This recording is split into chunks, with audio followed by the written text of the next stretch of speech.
नमस्कार विद्यार्थी मित्रांनो, आज आपण पाहणार आहोत लोकसत्ता संपादकीय विश्लेषण 2 मे 2020.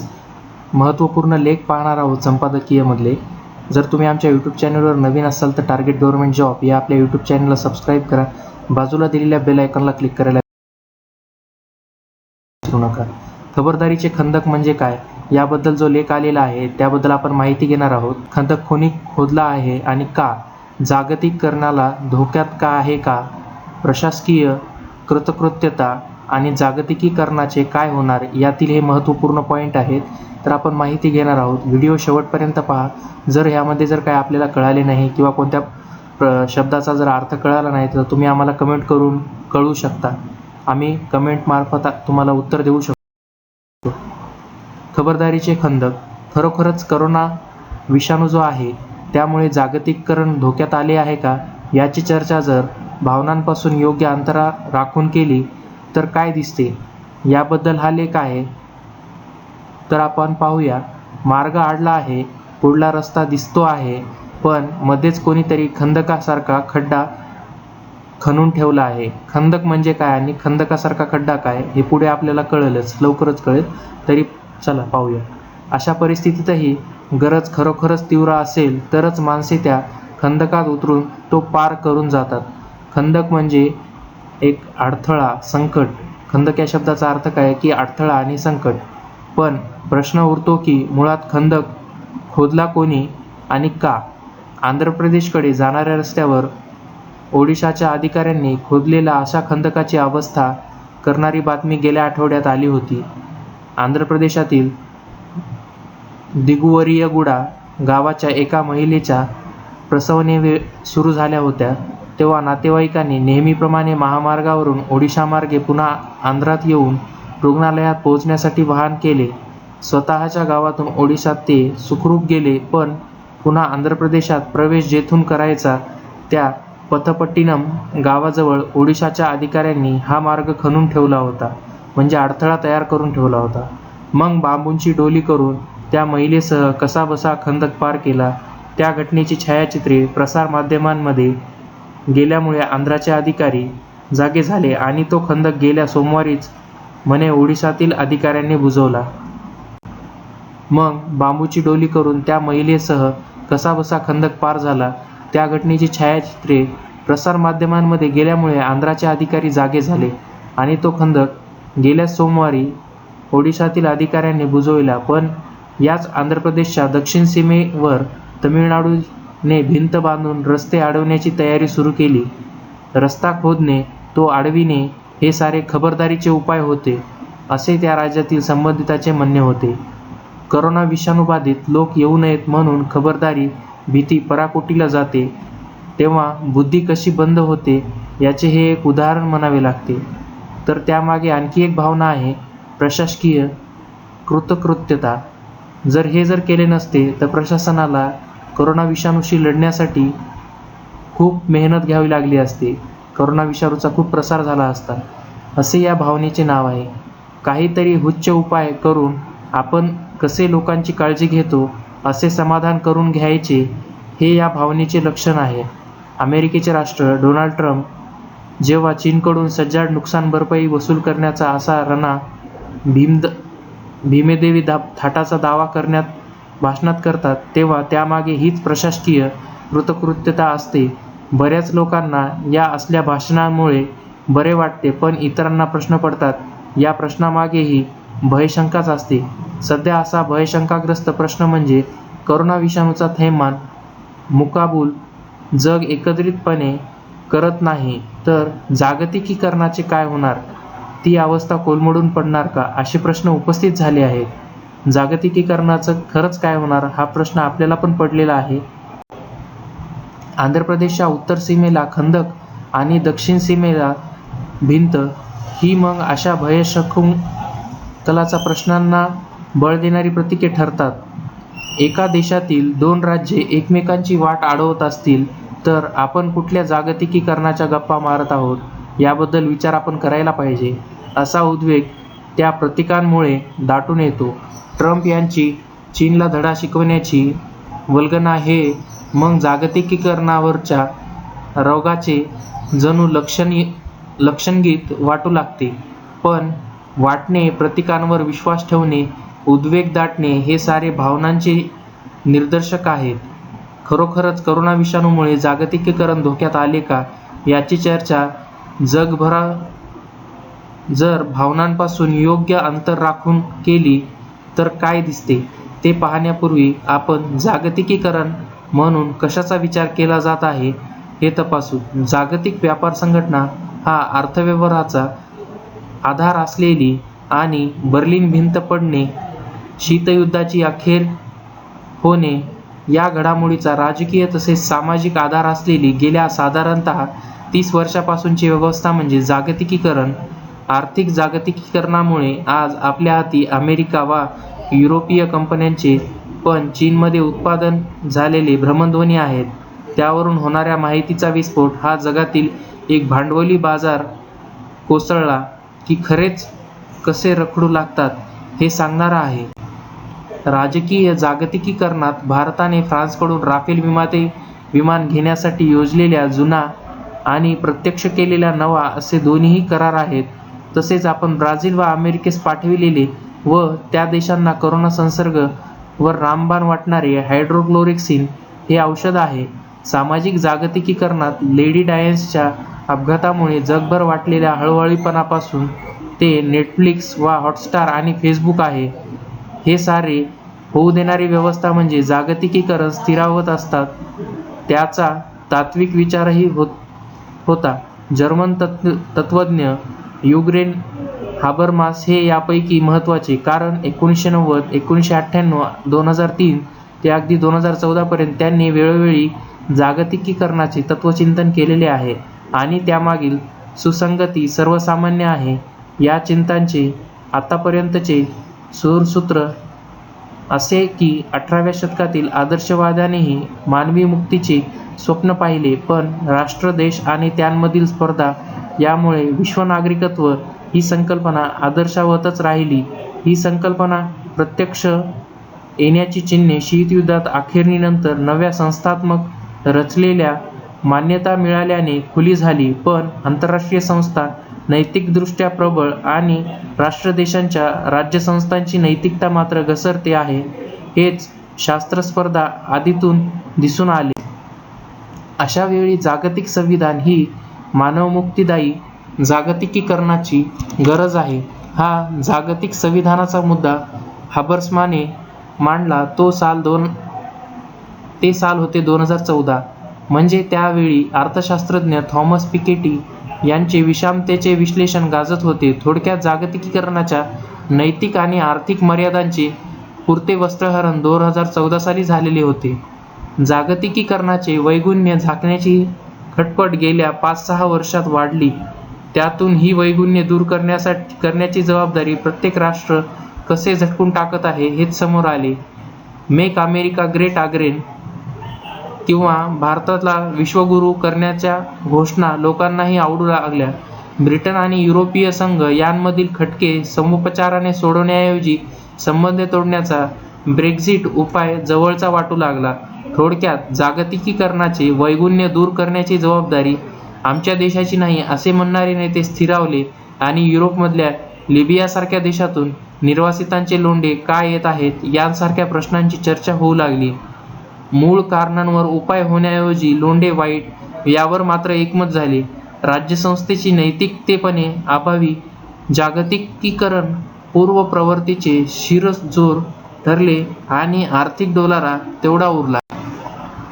राज्यसंस्थेची नैतिकता हा शब्द नवा किंवा परका वाटतो.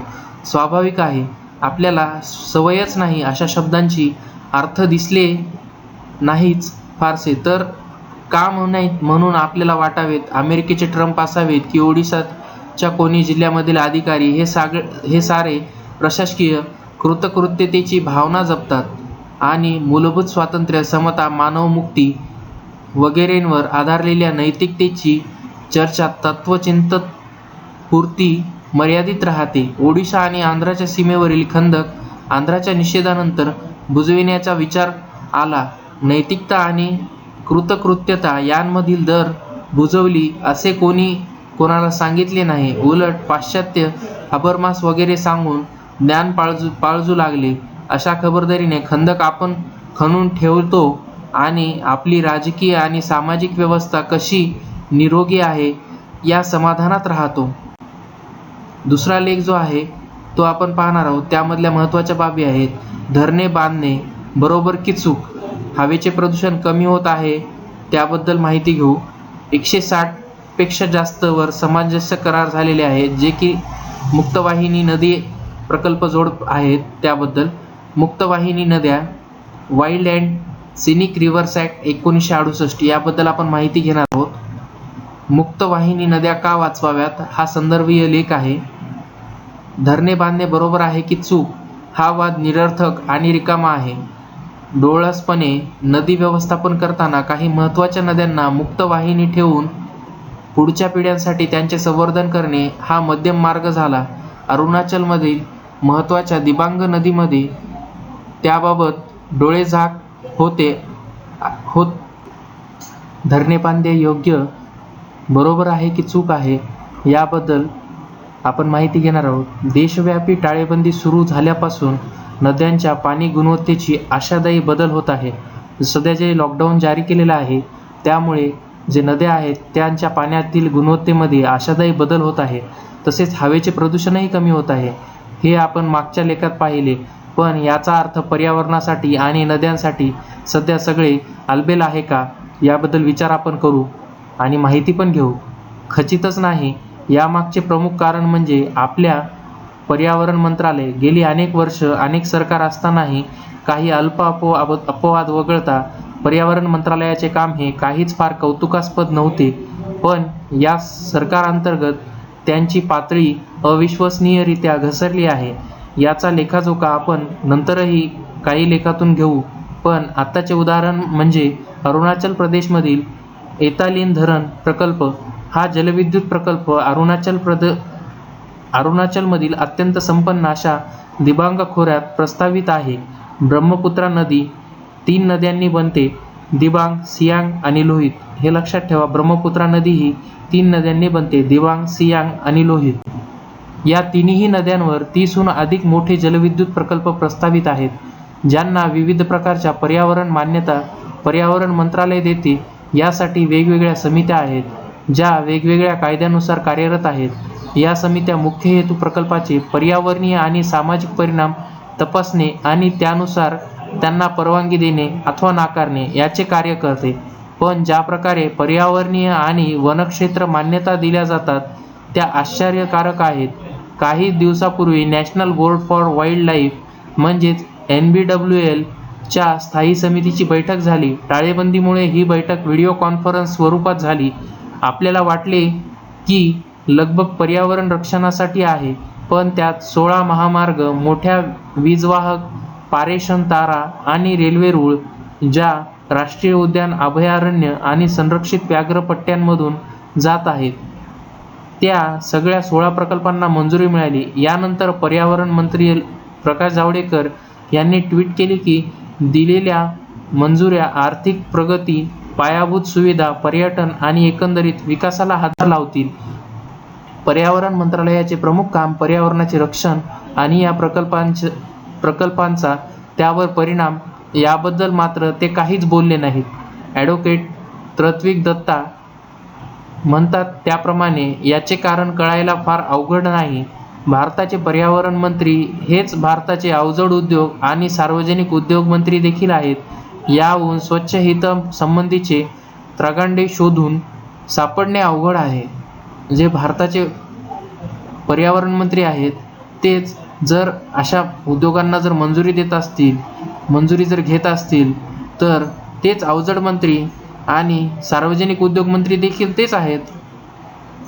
तर एतालिन प्रकल्प ज्या दिबांग खोऱ्यातील प्रस्तावित आहे तेथील 2840 एकर वनजमीन धारातीर्थी पडणार आहे. हे जंगल फार महत्त्वाचे आहे. वन विभागाच्या अहवालानुसार जसे जंगल परत उभे राहणे अशक्य आहे, जैविक विविधतेसाठी हा भाग जगातल्या अत्यंत महत्त्वपूर्ण भाग मानला जातो. नष्ट होणाऱ्या जंगलात वाघ, 75 पेक्षा जास्त सस्तन प्राणी, 300च्या वर पक्ष्यांच्या प्रजाती आणि शेकडो फुलपाखरांच्या प्रजाती सापडतात. 3 वेगवेगळ्या परिसंस्था अरुणाचल मधल्या या भागात एकत्र आल्यामुळे इथली जैवविविधता विस्मयकारक आहे. अनेक शास्त्रज्ञांनी पर्यावरण मंत्रालयाला हे जंगल बुडवू नये यासाठी कारणीमास्य देखील पत्रव्यवहार केला आहे. एथलीन प्रकल्प इथला एकमेव प्रकल्प नसून एकट्या दिबांग खोऱ्यात 15 मोठे जलविद्युत प्रकल्प प्रस्तावित आहेत. असे प्रकल्प शेजारच्या लोहित आणि सियांग खोऱ्यांमधील देखील प्रस्तावित आहेत. जलविद्युत प्रकल्पांना म्हणजेच या धरणांच्या पर्यावरणनिष्ठ शाश्वत ऊर्जा देणारे मानण्यासाठी एक फॅशन आहे. या धरणांचे परिणाम हे कोणत्याही धरणाप्रमाणे अभ्यासावे लागतात. अरुणाचल प्रदेश सरकारने अशी धरणे बांधण्यासाठी 160च्या वर सामंजस्य करार केलेत, म्हणजेच MOU केलेले आहेत. ही सगळी धरणे जर अशीच पुढे रेटली गेली तर आजवर मुक्त वाहणाऱ्या दिबांग, सियांग आणि लोहित या अनेक भिंती मागे आणि भुयारात बंद होतील. इथूनच खाली असलेल्या आसामवर याचा काय परिणाम होईल याचा अभ्यास अजूनही पूर्ण नाही. सिक्कीममधल्या तिस्ता नदीवर 44 जलविद्युत प्रकल्प प्रस्तावित होते आणि त्यातल्या अनेक भिंती तिला आजही बद्ध केले आहे. भारतातल्या 50% जलविद्युत प्रकल्पात ते ज्या क्षमतेने आहेत म्हणून सांगितले जाते त्यापेक्षा निम्मीच वीज निर्मिती होते. म्हणजे त्यात सुधारणा करण्यासाठी भरपूर वाव आहे. जंगल बुडवून लोकांना विस्थापित करून नद्यांवर अधिकाधिक धरण बांधत राहणे हाच एकमेव पर्याय नाही. आज हे सुचलं कारण एकीकडे एथलीन आणि अरुणाचलचे जंगल वाचविण्यासाठी तरुण एकत्र येत आहेत आणि दुसरीकडे आम्ही 2 महिन्यापूर्वी काही अशा नद्यांना भेट दिली ज्यांवर एकही धरण नाही. या आहेत मुक्तवाहिन्या नद्या. धरणांचे अनेक परिणाम म्हणजे वाहते क्षेत्र कमी होऊनही साठलेले बुडीत क्षेत्र वाढणे, पाण्याच्या गुणवत्तेवर परिणाम होणे, जंगले बुडणे, माशांचे स्थलांतरण मार्ग बदलणे, त्यांची संख्या कमी होणे, गाळ नदीतून न वाहता धरणामागे साचून राहणे, धरणाच्या खालची नदी आणि पर्यायाने खालची जैवसाखळी बाधित होणे. नदी मुक्त वाहिनी असल्यास हे परिणाम होत नाहीत. वाढती शहरं, वाढती लोकसंख्या आणि बदलत्या गरजा पाहता अशा नद्या टिकविणे आपल्याला शक्य नाही आणि तरीही काही नद्या तरी आपण अबाधित ठेवू शकतो. त्या तशा का ठेवाव्यात? भावी पिढ्यांसाठी एक स्वास्थ्य मुक्तवाहिनी नदी कशी होती हे समजण्यासाठी, त्याचबरोबर काही मुक्तवाहिन्या नद्यांचे अलौकिक गुण आपणही उपभोगण्यासाठी कर्नाटकमधील आद्यनशिनी ही अशीच एक मुक्तवाहिनी नदी आहे. हिची लांबी जेमतेम 125 किलोमीटर. शिरसीजवळ उगम होऊन कुमट्यातील ही अरबी समुद्रात विलीन होते. पण असे करताना तिच्या काठाने शेकडो प्राणी, पक्षी, माशांच्या प्रजाती, कलावांच्या, शिंपल्यांच्या, तिवारींच्या प्रजाती बहारून जातात. इथल्या रहिवाशांना या स्वस्त नदीमुळे होणारे फायदे बघितले तर नदीचे समुद्रात जाणारे पाणी वाया जाते किंवा धरण बांधणे म्हणजे विकास अशा कल्पनांचा एककल्लीपणा आपल्या लक्षात येईल. बंगळुरूच्या इंडियन इन्स्टिट्यूट ऑफ सायन्सचे शास्त्रज्ञ आद्यनशिनी आणि उत्तर कन्नड जिल्ह्यातील इतर नद्यांचा वर्षानुवर्षे अभ्यास करत आहेत. त्यातून असे दिसते की अगदी शेजारीच वाहणाऱ्या पण 4 मोठ्या जलविद्युत धरणे असणाऱ्या शरावती नदीच्या खाडीपेक्षा आद्यनशिनी खाडी कितीतरी संपन्न आहे. शरावतीत 40 माशांच्या प्रजाती आहेत तर आद्यनशिनीत 90. तिथे 10 मासेमार गाव आहेत तर तिथे 20 कालवे, शिंपली ज्याने आद्यनशिनीमध्ये शेकडो घरांना रोजगार आणि पैसा मिळतो ती शरावतीमध्ये आता सापडत नाहीत. मासे, लाकूड फाटा, मीठ, भात या गोष्टींची बेरीज केली तर आद्यनशिनी खाडीचा 1 हेक्टर भाग 5.5 लाख रुपये मूल्य देतो तर शरावतीचा भाग जेमतेम 13,000. ही आकडेमोड नुसती पुस्तकी नाही हे महत्त्वाचे आहे कारण सरकार दरबारी आणि अशा सुशिक्षित समित्यांमध्ये देखील समज आहे की धरण बांधले की विकास शक्य आहे. तसे काही नसते. काही ठिकाणी धरण नाही जरी बांधले तरी विकास होऊ शकतो. धरण म्हणजे जिथं आवश्यकता आहे तिथंच धरण बांधायला पाहिजे. महाराष्ट्रात अशा काही बोटावर मोजण्या इतक्या मुक्तवाहिन्या नद्या शिल्लक आहेत. त्यातल्याच तेरखोल आणि दाभिळ नद्यांना भेट देऊन हेच दिसले की यावर एक संपन्न व्यवस्था आधारित आहे. त्यात शेतकरी, पाणीपुरवठा योजना, मासेमारी, मल्हार इंदुलकरांसारखे तरुण अभ्यासक प्रसाद गावडे सारखे पर्यटन संस्था चालवणारे होतकरू तरुण यांची किंमत शून्य आहे का? महाराष्ट्र हे देशातील सगळ्यात जास्त धरणे असलेले राज्य आहे आणि भारत जगातील 3ऱ्या क्रमांकाचे धरण बांधणारा देश. अनेक धरणे ही गरजेची आहेत, तसेच मुक्तवाहिनी नद्या देखील गरजेच्या आहेत. त्यांना वाचविण्यासाठी नितांत गरज आहे. अगदी चीनसारख्या देशात देखील काही मुक्तवाहिनी नद्या संरक्षण दिले आहे. अमेरिकेत महत्त्वाच्या नद्यांचे भाग संरक्षित करण्याचा wild and scenic reverse act 1968 मध्ये अंमलात आलेला आहे. धरणे बांधणे बरोबर की चूक हा वाद निरर्थक आणि रिकामा आहे. डोळसपणे नदी व्यवस्थापन करताना काही महत्त्वाच्या नद्यांना मुक्तवाहिनी ठेवून पुढच्या पिढ्यांसाठी त्यांचे संवर्धन करणे हा मध्यम मार्ग आहे. महाराष्ट्रात शास्त्री, तेरखोल, खोब्रागडी, कठाणी अशा अगदी काही नद्या आपल्याला हा मार्ग दाखवू शकतात. कदाचित अरुणाचलमधल्या नद्यांसाठी मात्र तोवर अशीच झालेली आहे. धरणे बांधायला पाहिजेत. काही म्हणजे जिथे धरणं नाही आहे, जिथं आवश्यकता आहे तिथे धरणे बांधायला पाहिजेत. ह्यांचे फायदे पण आहेत आणि तोटे पण आहेत. जास्त धरणं जर झाले तर ते जैवविविधतेसाठी चांगलं नाही आहे, कारण की नद्या ज्या आहेत, मुक्तवाहिन्या नद्या संपुष्टात येतात ह्याच्यामुळे. त्यामुळे जिथे आवश्यकता असेल तिथेच धरणे बांधले पाहिजे. सदरील लेखाबद्दल जर काही आपल्या सूचना किंवा जर आपल्याला काही समजलं नसेल, कोणत्या शब्दाचे अर्थ वगैरे जर माहीत नसतील, तर तुम्ही आम्हाला कमेंट करून नक्की कळवा. आम्ही त्याचे उत्तर देऊ. टार्गेट गव्हर्नमेंट जॉब या आपल्या यूट्यूब चॅनलला सबस्क्राईब करा. बाजूला दिलेल्या बेल आयकॉनला क्लिक करायला विसरू नका. व्हिडिओला लाईक, कमेंट, शेअर करा. व्हिडिओ शेवटपर्यंत पाहिल्याबद्दल धन्यवाद.